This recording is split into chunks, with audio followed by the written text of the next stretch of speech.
Deputy commissioner Tharparkar लाल ॾिनो मंगी चीरिहार शहर जो ओचितो दौरो करे सफ़ाई समेत मच्छरमार स्प्रे जे कम जो जाइज़ो वरितो। दौरे दौरान डिप्टी कमिश्नर थरपारकर चीरिहार शहर जे रहवासियुनि सां मुलाक़ात कंदे शहर जे मसइलनि बाबति मालूमात पिणु वरिती। उन मौक़े ते चेयरमैन टाउन कमेटी चीरिहार बिहारी लाल राठौड़ पारां शहर जी सफ़ाई समेत शहर में कयल स्प्रे की तारीफ़ कंदे चयो त अवाम जी ख़िदमत करण असांजो फ़र्ज़ आहे।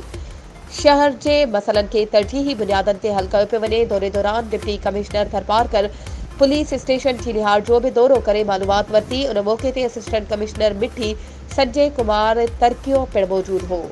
वधीक ख़बरुनि ऐं अपडेट्स जे लाइ असांजे चैनल खे सब्सक्राइब कयो ऐं हा बेल आइकन खे प्रेस करणु न विसारिजो त जीअं असांजी हर नई अचण वारी वीडियो तव्हां ताईं पहुची सघे।